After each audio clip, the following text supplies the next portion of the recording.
बैठा रहा अचल आसन से। कर्ण बहुत मन को मारे, आह निकाले बिना शिलासी सहनशीलता को धारे। किंतु लहू की गर्म धार जो सहसा आने लगी तन में, परशुराम जग पड़े रक्त को देख हुए विस्मित मन में। कर्ण झपट कर उठा इंगितों में गुरु से आज्ञा लेकर, बाहर किया कीट को उसने शत में से उंगली देकर। परशुराम बोले, शिव शिव तूने यह की मूर्खता बड़ी। सहता रहा अचल जाने कब से ऐसी वेदना कड़ी। तनिक लजाकर कहा कर्ण ने, नहीं अधिक पीड़ा मुझको। महाराज क्या कर सकता है यह छोटा पीड़ा मुझको। मैंने सोचा हिला डुला तो वृथा आप जग जाएंगे। क्षण भर को विश्राम मिला, जो नाहक उसे गवाएंगे। निश्चल बैठा रहा सोच यह कीट स्वयं उड़ जाएगा।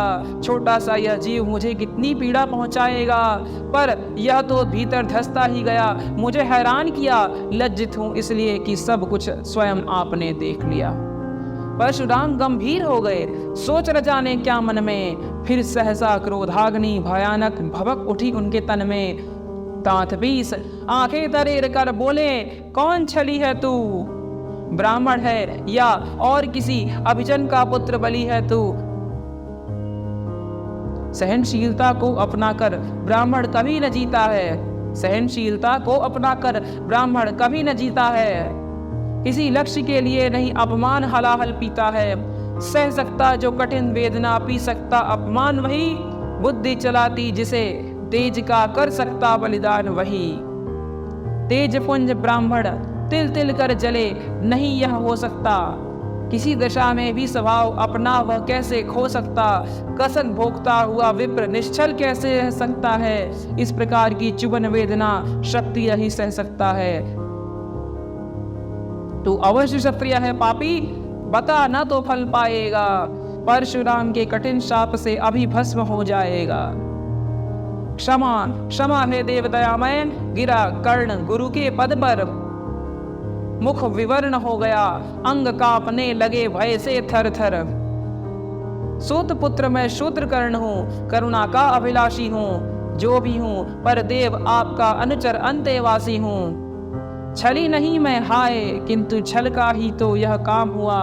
आया था विद्या संचय को, किंतु व्यर्थ बदनाम हुआ।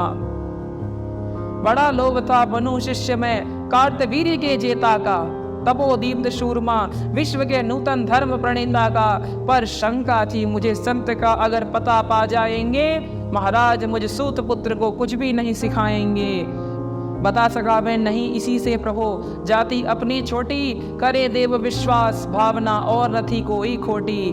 पर इतने से भी लज्जा में मैं हाय गड़ा सा जाता हूँ। मारे बिना हृदय में अपने आप मारा सा जाता हूँ। छल से पाना मान जगत में किलविश है, मल ही तो है।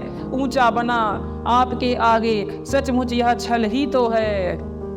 पाता था सम्मान आज तक दानी, व्रती बलि होकर। अब जाऊंगा कहाँ स्वयं गुरु के सामने छली होकर। करे भस्म ही मुझे देव, सम्मुख है मस्तक नत मेरा। एक कसक रह गई नहीं पूरा जीवन का व्रत मेरा। गुरु की कृपा शाप से जलकर अभी भस्म हो जाऊंगा। पर मदांध अर्जुन का मस्तक देव कहाँ मैं पाऊंगा। यह तृष्णा यह विजय कामना मुझे छोड़ क्या पाएगी।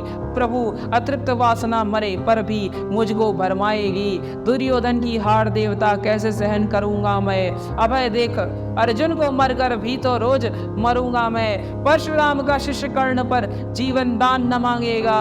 बड़ी शांति के साथ चरण को पकड़ प्राण निज त्यागेगा। प्रस्तुत हूँ दे शाप, किंतु अंतिम सुख तो यह पाने दें। इन्हीं पाद पद्मों के ऊपर मुझको प्राण गंवाने दें। लिपट गया गुरु के चरणों से विकल कर्ण, इतना कहकर दो कड़िकाएं गिरी अश्रु की गुरु की आंखों से बहकर। बोले हाय कर्ण तू ही प्रतिभट अर्जुन का नामी है। निश्चल सखा धृतराष्ट्रों का विश्व विजय का कामी है। विश्व विजय का कामी है। अब समझा किस लिए रात दिन तू वैसा श्रम करता था। मेरे शब्द शब्द को मन में क्यों सीपी सा भरता था। देखे अगणित शिष्य द्रोण को भी कर्तव्य कुछ सिखलाया। पर तुझसा जिज्ञासु आज तक कभी नहीं मैंने पाया। तूने जीत लिया था मुझको निज पवित्रता के बल से, क्या था पता लूटने आया है कोई मुझको छल से। किसी और पर नहीं किया वैसा स्नेह मैं करता था, सोने पर भी धनुर्वेद का ज्ञान कान में भरता था।